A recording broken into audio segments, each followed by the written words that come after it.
खुशामदीद, खैर मकदम और वेलकम है आप सामेईन व नाज़रीन का रिजवान ज़हीर यूट्यूब चैनल में। आज की इस वीडियो में मैं हाजिर हूँ मौलाना आज़ाद नेशनल उर्दू यूनिवर्सिटी के BEd regular mode entrance test साल 2018 में पूछे गए रियाजी यानी मैथमेटिक्स के सवाल। तो इस वीडियो में मैं कुल 50 सवालात करूँगा 3 हिस्सों में करके। ये वीडियो आपके लिए आगामी यानी आने वाले इम्तहानात के पॉइंट ऑफ व्यू से बहुत ही इम्पोर्टेंट है। तो मैं रिक्वेस्ट करूँगा कि वीडियो को लास्ट तक देखिएगा ताकि आपको एग्ज़ाम के क्वेश्चन का पता चले, क्वेश्चन की गहराई तक आप जा सके और क्वेश्चन को समझ सके, क्योंकि बहुत सारे क्वेश्चन ऐसे आते हैं जिसमें बच्चे सिर्फ उर्दू फॉर्म होने की वजह से उस क्वेश्चन को नहीं समझ पाते हैं, जबकि वो उसे जान रहे होते हैं। तो मैं इस क्वेश्चन में जितने भी उर्दू टर्म्स आए हैं उसे हिंदी या इंग्लिश में भी बताया हूं, ताकि आप उस पैटर्न का कोई भी क्वेश्चन एग्ज़ाम हॉल में देखें तो इसे सोल्व कर सकें। जैसा कि आप स्क्रीन पर देख रहे हैं हिस्सा 2 यानी पार्ट 2। तो हिस्सा अव्वल यानी पार्ट 1 के मैं क्वेश्चन हल कर चुका हूं जो सबों के लिए कॉमन होता है। आप उन वीडियोस को अगर अभी तक नहीं देखे हैं तो चैनल पर देख सकते हैं। क्वेश्चन नंबर 51, दिए गए मातियात कहते हैं डेटाज को। जो नीचे जो डेटाज दिए गए हैं उसका औसत यानी मीन मालूम कीजिए। ऑप्शन ए 52, बी 54, सी 48 और डी 86। तो इस सवाल का सही जवाब है ऑप्शन बी 54। यही इन नंबर सभी नंबर का औसत है। अगला सवाल है सवाल नंबर 52, 50 भागा 0 यानी अगर 50 को 0 से डिवाइड किया जाए तो हमें आंसर क्या मिलेगा, रिजल्ट क्या आएगा। ऑप्शन ए 0, बी 50, सी नामालूम और डी 1। तो इस सवाल का सही जवाब है ऑप्शन सी नामालूम। यानी 50 को अगर हम 0 से डिवाइड करेंगे तो हमें क्या आएगा, हम इसको 0 से कर ही नहीं सकते, कितनों छोटे पार्ट्स में बांटते जाए। इस वजह से यहाँ को इसे नॉट डिफाइंड या अनडिफाइंड कह देते हैं। अगले सवाल की तरफ बढ़ते हैं। हमारा अगला सवाल है सवाल नंबर 53, 7 घंटों में बारिश 0.896 दर्ज की गई, तब फी घंटा यानी प्रति घंटा पर आवर बारिश की औसत का मिकदार क्या होगा, बारिश का एवरेज क्या होगा। Option A 0.120, option B 0.128, option C 0.123 और ऑप्शन डी 0.148। तो इस सवाल का सही जवाब है ऑप्शन बी 0.128। अगले सवाल की तरफ बढ़ते हैं। हमारा अगला सवाल है सवाल नंबर 54, अलजेब्रियाई मुसावात यानी अलजेब्रिक इक्वलिटी जो है इस आगे दिया हुआ है, इसका हमें दर्जा मालूम करना है। इसका आंसर क्या होगा। ऑप्शन क्या दिया हुआ, A X square plus B X plus C बराबर 0 हो तब क्या होगा। ऑप्शन ए 1, बी 0, सी 4 और डी 2। तो इस सवाल का सही जवाब है ऑप्शन डी 2। अगले सवाल की तरफ बढ़ते हैं। सवाल नंबर 55, सही जवाब का इंतखाब कीजिए। यानी नीचे जो एक ये नंबर दिया गया हुआ है उसका आंसर क्या होगा। ये क्या है, x plus x plus x plus dot dot dot plus x into जब m टाइम्स हो तो इसका क्या आएगा। ऑप्शन ए x पर power m, option B m पर power x, option C m plus x और ऑप्शन डी mx। तो इस सवाल का सही जवाब होगा ऑप्शन डी mx। आप इसे ये जो नंबर दिया गया इसे mx फॉर्म में भी लिख सकते हैं। अगला सवाल है हमारा अगला सवाल नंबर 56, 0.5 यहाँ ऊपर देख रहे हैं ये क्या किया हुआ है, इसे अंडरलाइन किया गया, इसे कहते हैं रिकरिंग को p/q के शक्ल में जाहिर कीजिए, मतलब p/q के फॉर्म में लिखिए। ऑप्शन ए 5/9, बी 9/5, सी 5/10 और डी 5/99। तो इसका सही जवाब होगा ऑप्शन ए। आप इसे हल करेंगे तो यही आंसर आएगा। अगले सवाल की तरफ बढ़ते हैं। सवाल नंबर 57, 3 + √2 इंटू 3 - √2 एक आदद है, नंबर है। कौन सा नंबर है। ए गैर नातिक अदद, बी नातिक अदद, सी सही अदद, डी वजाहत नहीं की जा सकती। तो इसका जवाब मेरे हिसाब से सी होनी चाहिए। सही अदद कहते हैं रियल नंबर को, जबकि नातिक अदद कहते हैं वो जिसे p/q के फॉर्म में लिखा जा सके। अगला सवाल है सवाल नंबर 58, 2 पर पावर 0 इंटू 3 पर पावर 0 इंटू 5 पर पावर 0 क्या होगा। ऑप्शन ए 2, बी 3, सी 0 और डी 1। तो यहाँ चीज़ समझ रहे, जब भी किसी पर पावर 0 होता है तो हमेशा उसका आंसर क्या आएगा, 1 आएगा। अगले सवाल की तरफ बढ़ते हैं, सवाल number 59। Under root A by B क्या होगा, इसे हल करना है। Option A root A by B, option B A by root B, option C root A by root B और option D A by B. तो इस सवाल का सही जवाब है option C root A by root B. अगला सवाल है सवाल number 60।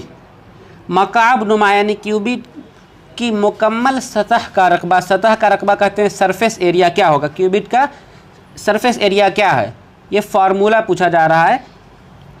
Option A 2h into L plus B, option B 6l square, option C 2l plus B plus H और D 2 into L B plus B H plus H L.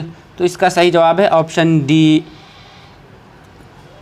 अगले सवाल की तरफ बढ़ते हैं, सवाल नंबर 61। 101 का स्क्वायर क्या होगा, नीचे 4 ऑप्शन दिए गए हुए हैं, उनमें से इसका सही जवाब है ऑप्शन बी। ये बहुत सिंपल है, आप इसे निकाल करके एग्ज़ाम हॉल में भी बड़ी आसानी से हल कर सकते हैं। अगला सवाल है सवाल नंबर 62। लफ्ज़ ज्योमेट्री किस से अखज़ किया गया है, यानी लफ्ज़ ज्योमेट्री जो है किस भाषा से, किस लैंग्वेज का वर्ड है। ऑप्शन ए ग्रीक यानी यूनानी, option B Latin, option C English और डी संस्कृत। तो इसका सही जवाब है ऑप्शन ए ग्रीक यूनानी भाषा से आया हुआ है लफ्ज़ ज्योमेट्री। अगला सवाल है सवाल नंबर 63।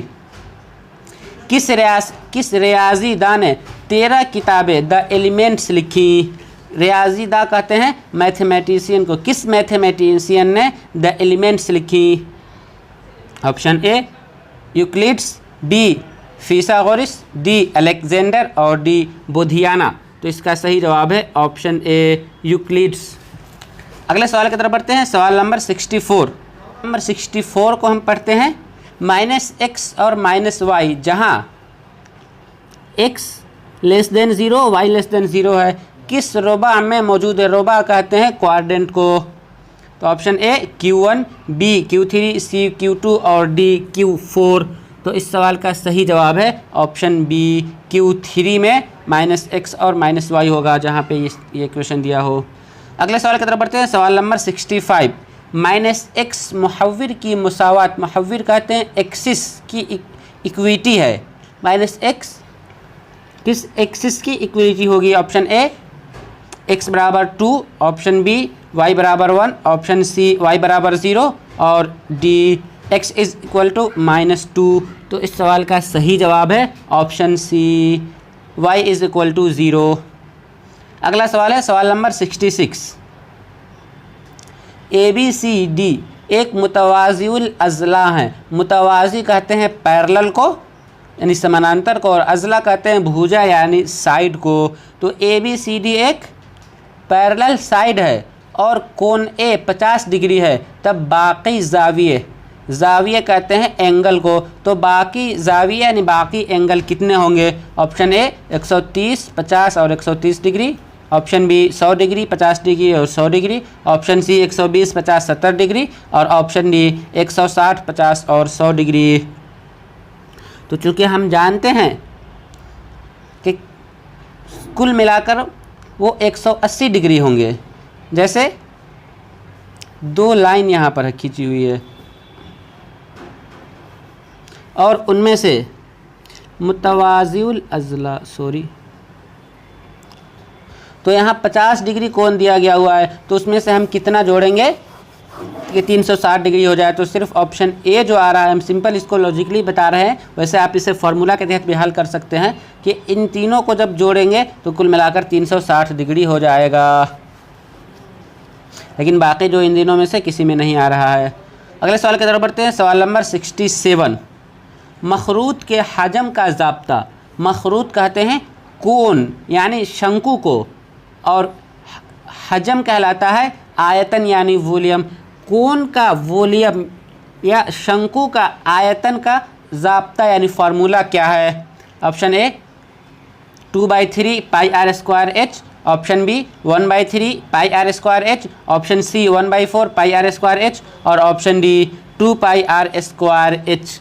तो इस सवाल का सही जवाब है option B 1/3 pi r square h. अगला सवाल है सवाल नंबर 68। अगर कुर्रह की सतह का रकबा 154 मुरब्बा सेंटीमीटर है तब उसका निस्फ कतर, कुर्रा कहते हैं सर्किल को, और उसके सतह का रकबा यानी उसका सरफेस एरिया 154 मुरब्बा 54 स्क्वायर सेंटीमीटर है, तब उसका निस्फ कतर यानी रेडियस त्रिज्या आर क्या होगा? Option A 2.5 centimetre, B 2 centimetre और सी 3 सेंटीमीटर और डी 3.5 सेंटीमीटर। तो इसका सही जवाब है ऑप्शन डी 3.5 सेंटीमीटर। अगले सवाल की तरफ बढ़ते हैं, सवाल नंबर 69।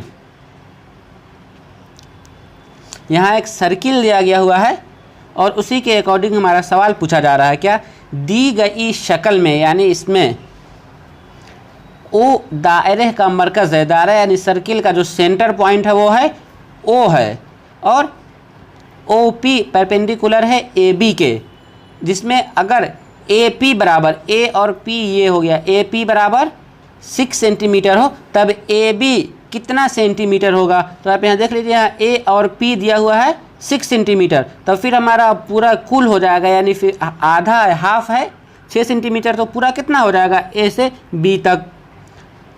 तो इसका कुल जब 6 सेंटीमीटर है तो सीधे इसका दुगुना हो जाएगा 12 सेंटीमीटर। नीचे देखते हैं कौन सा ऑप्शन में 12 है। Option A 3 centimetre, B 9 centimetre और सी 12 सेंटीमीटर, डी 18 सेंटीमीटर। तो इसका सही जवाब है option B, option C 12 centimetre. अगले सवाल की तरफ बढ़ते हैं जो कि इस वीडियो का सबसे आखिर सवाल है, सवाल नंबर 70। एक आदद को मुंतखब कीजिए, उसको दोगुना कीजिए और उसमें 9 को जमा कीजिए। अब आप इसमें अपना असल आदद जमा करें, उसको 3 से तकसीम कीजिए। अब उसमें 4 को जमा करें और उससे असल आदद को निकालें। अब आपका नतीजा क्या होगा? ये बिल्कुल एक पहेली की तरह है। मैथमेटिशियन एक पहेली है जिसमें आपको लॉजिकली हल करना क्या, एक आदद मुंतखब कीजिए। मान लीजिए कि हमने कोई एक आदद 10 सेलेक्ट कर लिया, चुन लिया, और उसको दोगुना कीजिए। तो 10 को दोगुना करेंगे तो आएगा 20, उसमें 9 जमा कीजिए, यानी 20 में हमें 9 और ऐड करेंगे तब हमें मिल जाएगा 29। अब उसमें अपना असल अदद जमा करें, यानी जो पहले एक नंबर जो आपने इमेजिन किया था उसको फिर से और 10 और बढ़ा लें, तो कितना हो जाएगा? हमारे पास ये 29 हुआ था, तो 29 के बाद अब ये हमारा 39 हो जाएगा। कितना? 39। उसको 3 से तकसीम कीजिए। 39 को कितने से 39 को 3 से भागा देंगे तो कितना आएगा? 13। फिर अब उसमें 4 को जमा करें, यानी जो 4 आया था 39 को 3 से जो हम भागा किए थे 13 आया था, 13 में फिर 4 जमा करेंगे तो हमारे पास कितना आएगा? 17। और उससे उस आदद को निकालें, यानी उस आदद असल आदद को, जो पहले आदद हमने जो नंबर हमने इमेजिन किया था 17 में से उस नंबर को निकालेंगे। तो हमने 10 इमेजिन किया था तो 17 में से 10 निकाला तो कितना बचा? 7। तो इसलिए इस तरह का कोई भी सवाल आएगा तो उसका जवाब 7 ही होगा। नीचे देखते हैं किस ऑप्शन में 7 है। ऑप्शन ए 7, बी 6, सी 5 और डी 9। तो इसका सही जवाब है ऑप्शन ए 7। तो चलिए आज की इस वीडियो में बस इतना ही। हम फिर मिलेंगे आप सबों से अगली वीडियो में इसी सीरीज़ के क्वेश्चन नंबर 71 से लेकर 85 तक। तब तक के लिए दीजिए हमें इजाज़त। शुक्रिया, अल्लाह हाफिज़। और हमारी अगली दूसरी भी वीडियो को देखते रहिए ताकि आप एग्ज़ाम में आसानी से क्वालिफाई कर सकें। शुक्रिया, अल्लाह हाफिज़। सब्सक्राइब कीजिए हमारा YouTube चैनल और बेल आइकन को प्रेस कीजिए लेटेस्ट नॉलेजेबल वीडियो सबसे पहले पाने के लिए।